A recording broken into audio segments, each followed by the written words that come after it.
Hello, my name is Takirin Carr, and I am enrolled in the Human Resource Management class under D. Larson. Here's a photo of my student ID. All right, for my final paper, I chose to do the topic of sexual harassment in corporate America.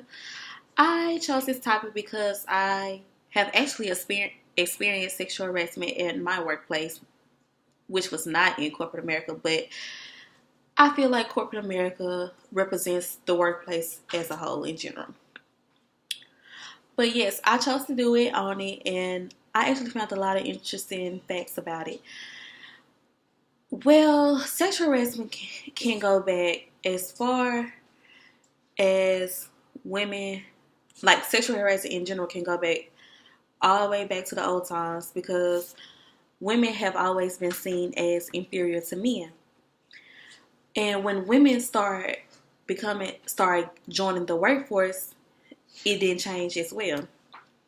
You have the inequality of the jobs, the type of jobs that women were allowed to have. You have the inequalities of the salaries between men and women, the promotions and benefits. Men always had the better or the best salaries and benefits and jobs. And this is because women weren't seen as people that can work. And with them being inferior, men often would hit on women or ask for sexual favors or just be very flat out disrespectful in a sexual manner. There are two types of sexual harassment, and that's quid pro quo, and that is when when an employer is offering or asking for a sexual favor in order to give a promotion and or to give something in return. That is not a good look to have because you don't want to have success based on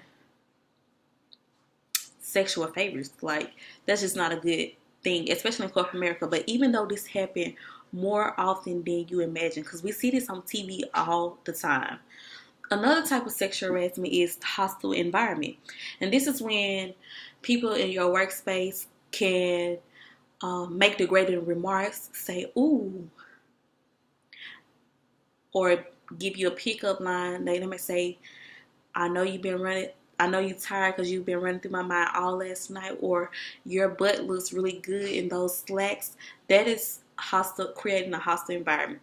And who will want to work in a hostile environment or where someone is asking for sexual favors?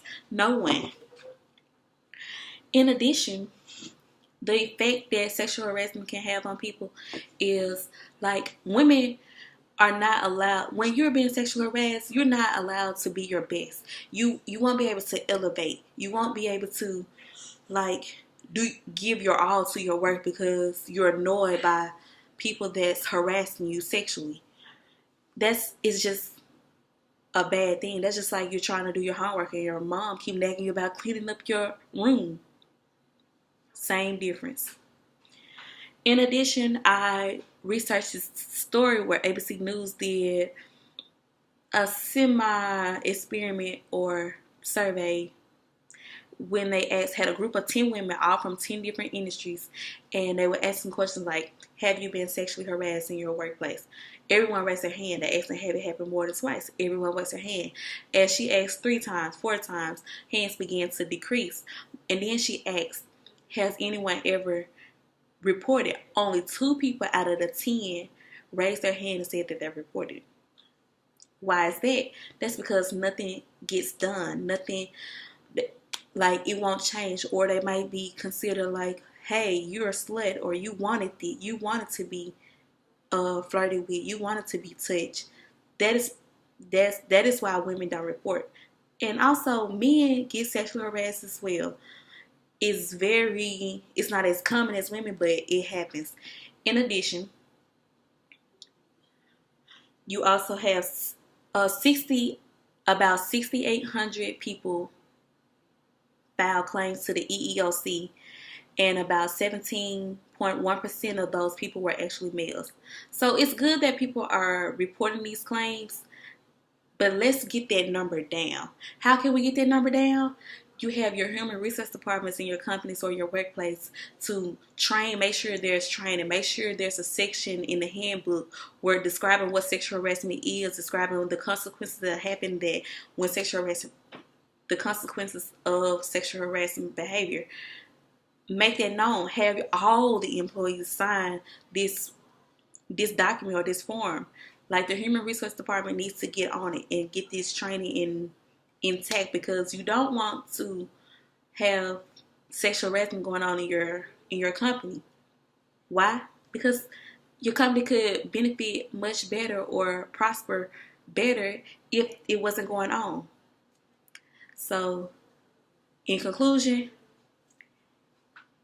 the human resource department should get some training available, take the necessary steps to eliminate sexual harassment in corporate America.